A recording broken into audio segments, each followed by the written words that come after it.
నమస్తే అండి. నా పేరు doctor Bhavya Bayana, consultant surgical oncologist, Shri Pooja multi speciality hospital, Habsiguda. So ఈరోజు మనం క్యాన్సర్ స్క్రీనింగ్ గురించి మాట్లాడుకుందాం. అంటే క్యాన్సర్ స్క్రీనింగ్ అంటే ఏంటి, ఎవరు చేయించుకోవాలి, అది ఎంత ఇంపార్టెంట్ అని. జనరల్గా చాలామందికి ఈ సెషన్ తర్వాత కొన్ని డౌట్స్ క్లియర్ అవ్వాలి. అంటే క్యాన్సర్ స్క్రీనింగ్ అంటే ఏంటి, అసలు ఎవరు చేయించుకోవాలి అనేది చాలా కన్ఫ్యూజన్ ఉంటుంది. క్యాన్సర్ స్క్రీనింగ్ అనేది క్యాన్సర్ని అర్లీగా కనిపెట్టడానికి ఆర్ క్యాన్సర్ రాకముందే ప్రీ క్యాన్సర్ స్టేజెస్లో దాన్ని కనిపెట్టి క్యాన్సర్ అవ్వకుండా ఆపేయడానికి పనికొస్తుంది.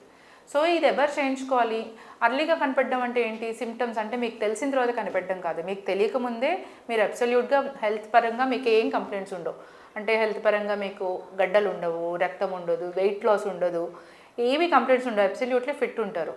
కానీ ఫ్యామిలీ హిస్టరీ అనుకోండి, మీకు హై రిస్క్ బిహేవియర్ ఉన్నది. అంటే కొంతమందికి క్యాన్సర్ వచ్చే అవకాశం ఎక్కువ ఉంటుందంట. స్మోకింగ్ చేయను, నేను ఆల్కహాల్ తాగను, నాకు ఫ్యామిలీ హిస్టరీ, ఇంట్లో ఎవరికి క్యాన్సర్ లేవు, ఇలాంటి ఏమీ లేకపోయినా సరే క్యాన్సర్ స్క్రీనింగ్ ఒక పర్టికులర్ ఏజ్ గ్రూప్లో పర్టికులర్ వాళ్ళకి రికమెండ్ చేస్తాము.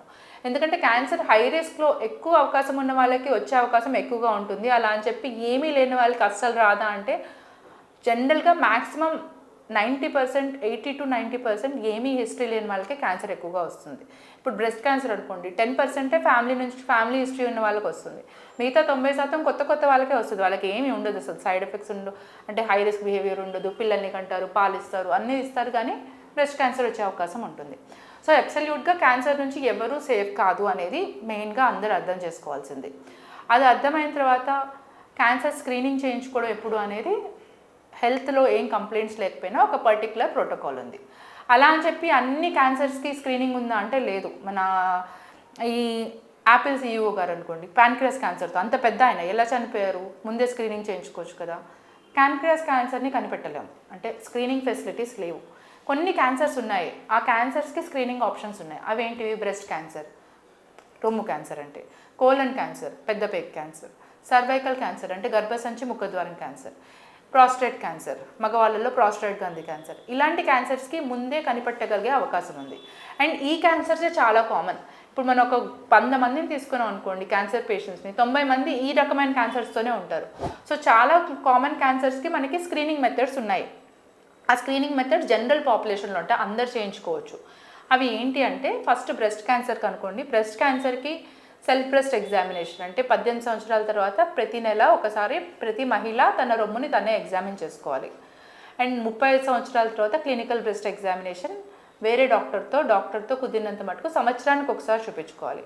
అండ్ ఇవన్నీ కాకుండా మెయిన్గా ఏంటంటే స్క్రీనింగ్ మ్యామోగ్రామ్లో మీకు కంటికి కనిపించని సూక్ష్మమైన కణాలు కనిపిస్తాయి, మైక్రో కాల్సిఫికేషన్స్ కూడా కనిపిస్తాయి. సో దాంట్లో అర్లీ స్టేజ్లో బ్రెస్ట్ క్యాన్సర్ కనిపెట్టగలుగుతాం. సో మ్యామోగ్రామ్ 40 సంవత్సరాల తర్వాత ప్రతి మహిళ ప్రతి సంవత్సరం చేయించుకోవాలి. ఈ రికమెండేషన్స్ ఏవైతే ఉన్నాయో జనరల్ పాపులేషన్కి, అంటే హై రిస్క్, అంటే ఫ్యామిలీ హిస్టరీ లేదు, మీకు రేడియేషన్ లేదు, హై రిస్క్ ఉంటుంది కదా, వాళ్ళు కాకుండా ప్రతి యావరేజ్ హ్యూమన్ బీయింగ్ ఫాలో అవ్వాల్సిన రికమెండేషన్స్ ఇవి. హై రిస్క్ వాళ్ళకి రికమెండేషన్స్ అన్నీ మారుతాయి, అవి నెక్స్ట్ వీడియోలో డిస్కస్ చేద్దాం. సో ఈ క్యాన్సర్ స్క్రీనింగ్ యావరేజ్ గ్రూప్కి బ్రెస్ట్ క్యాన్సర్కి ఇది. ఇంకా సర్వైకల్ క్యాన్సర్ అంటే గర్భాశయ ముఖద్వార క్యాన్సర్ ఉందనుకోండి, దానికి ఏం చేస్తామంటే 30 సంవత్సరాలు పైబడిన మహిళ కంపల్సరీ ప్రతి 3 సంవత్సరాలకు కానీ 5 సంవత్సరాలకు కానీ ఒకసారి ప్యాప్స్మియర్ కానీ HPV DNA టెస్టింగ్ కానీ చేయించుకోవాలి. ఈ ప్యాప్స్మియర్ కానీ HPV DNA టెస్టింగ్ కానీ అనేది చాలా సింపుల్ టెస్ట్.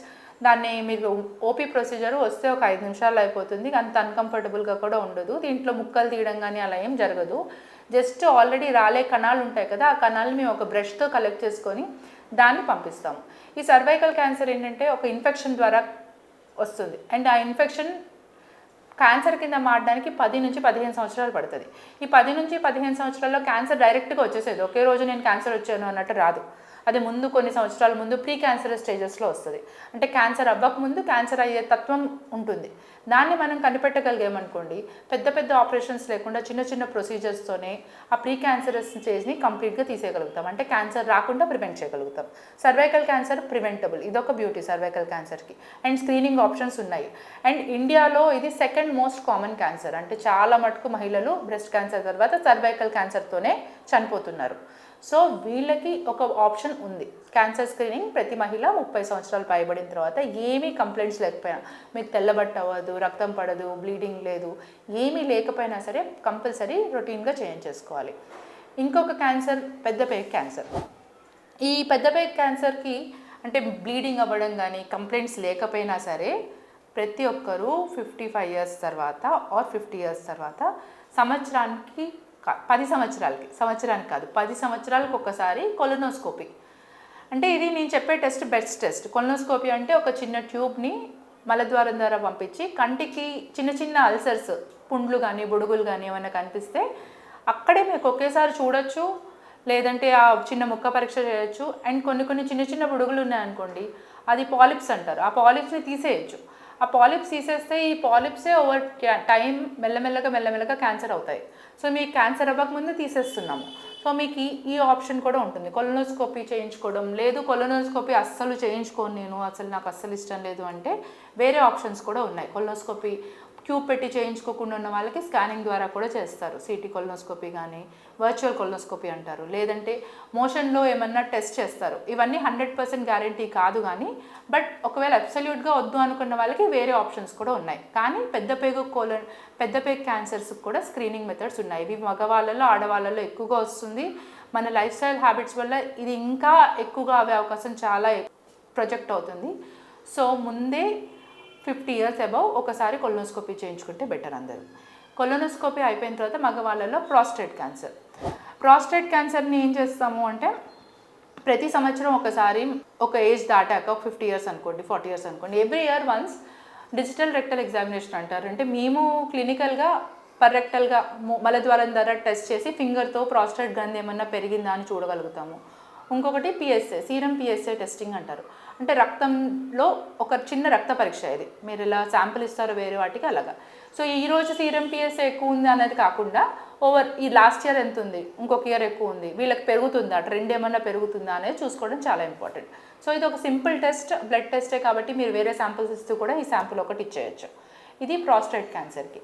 ఇంకా లోడోస్ సిటీ స్కానింగ్ అంటారు లంగ్ క్యాన్సర్కి. అంటే ఊపిరితిత్తుల క్యాన్సర్కి స్క్రీనింగ్ మార్గం ఉందా అంటే లోడోస్ సిటీ స్కానింగ్ చేయొచ్చు. కానీ అందరికీ అవసరమా అంటే కాదు, అందరికీ కాదు. హై రిస్క్ పాపులేషన్, బాగా స్మోకింగ్ చేసే వాళ్ళకి రికమెండ్ చేయొచ్చు. ఇవి కాకుండా ఇంకేమైనా క్యాన్సర్స్కి స్క్రీనింగ్స్ ఉన్నాయా అంటే స్పెసిఫిక్గా స్క్రీనింగ్ ఉండదు. కానీ ప్రతి ఒక్కరు ప్రతి సంవత్సరం మినిమం ఒక సిబిపి అంటే రక్తం పరీక్ష, బ్లడ్ పిక్చర్ అంటాం. దీంట్లో మీకు డబ్ల్యూబీసీ ఎంత ఉంది, హిమోగ్లోబిన్ పడిపోతుందా, ఒకవేళ హిమోగ్లోబిన్ పడిపోయింది అనుకోండి రీజన్ తెలియకుండా ఎందుకు పడిపోయింది అనే దానికి టెస్ట్ చేయించుకోవచ్చు. కొన్నిసార్లు మోషన్లో నల్లగా వస్తుంది, మీకు అసలు బ్లడ్ పోతుందని తెలియదు కానీ బ్లడ్ పోతూ ఉంటుంది. అది మామూలుగా పేగులో స్టమక్ గ్యాస్ట్రిక్ క్యాన్సర్లో అవ్వచ్చు. సో వాళ్ళకి హిమోగ్లోబిన్ పడిపోయింది అనే దాని నుంచి మేము అక్కడ గ్యాస్ట్రిక్ క్యాన్సర్కి వెళ్తాము. సో మన టెస్టులు చేయించుకొని దాని ఎండోస్కోపీ చేయించుకొని ఉందా లేదా అనేది కూడా వాల్యుయేట్ చేసుకోవచ్చు. సో సిబిపి చాలా సింపుల్ టెస్ట్ అనిపిస్తుంది కానీ దాంట్లో మనకి వచ్చే ఇన్ఫర్మేషన్ చాలా ఎక్కువ ఉంటుంది. బ్లడ్ క్యాన్సర్స్ గురించి తెలియవచ్చు, యూరిన్ టెస్ట్ చేయించుకోవచ్చు, సింపుల్ సియూఈ టెస్ట్ చేయించుకోవచ్చు. అండ్ ఒకే టెస్ట్ చాలా చీప్, సైడ్ ఎఫెక్ట్స్ లేకుండా, రేడియేషన్ సైడ్ ఎఫెక్ట్స్ ఉండవు, అన్ని ఆర్గన్స్ ఒక 20 ఆర్గన్స్ వరకు ఒకేసారి చూడొచ్చు. అంటే అల్ట్రాసౌండ్, ఒక సింపుల్ అల్ట్రాసౌండ్ అబ్డామెన్ చేయించుకున్నారంటే స్కానింగ్ ద్వారా మీ లివర్ కానీ స్ప్లీన్ కానీ అక్కడున్న కిడ్నీస్, ఆడవాళ్ళలో అయితే గర్భసంచి, పక్కనున్న గుడ్లు, అండ్ మగవాళ్ళలో ప్రాస్టేట్ గ్లాండ్, అన్నీ చాలా మటుకు పేగులు అంతా చూడగలిగే అవకాశం ఉంది. సో సంవత్సరానికి ఒకసారి అల్ట్రాసౌండ్ చేయించుకున్నా కూడా మంచిదే. ఈ సింపుల్ టెస్ట్ చేయించుకోవడం ప్రతి ఒక్కరిలో కంపల్సరీ అవసరము. అండ్ సంవత్సరానికి ఒకసారి మీరు మినిమం టైం స్పెండ్ చేసుకుంటే క్యాన్సర్ రాకుండా ప్రివెంట్ చేయొచ్చు. ఆర్ క్యాన్సర్ని వచ్చినా సరే చాలా అర్లీ స్టేజెస్లో కనిపెట్టచ్చు. అలా కనిపెట్టినందువల్ల అడ్వాంటేజెస్, ట్రీట్మెంట్ పరంగా చాలా సింపుల్ ట్రీట్మెంట్ ఉంటుంది, ఇచ్చిన ట్రీట్మెంట్ బాగా పనిచేస్తుంది, అండ్ ట్రీట్మెంట్ మీకు ఫైనాన్షియల్ బర్డెన్ కూడా తగ్గుతుంది. సో క్యాన్సర్ స్క్రీనింగ్ ప్రతి ఒక్కరికి మస్ట్ అండి. ఇంకా cancer screening in high risk population గురించి నెక్స్ట్ టైం డిస్కస్ చేద్దాం. Thank you.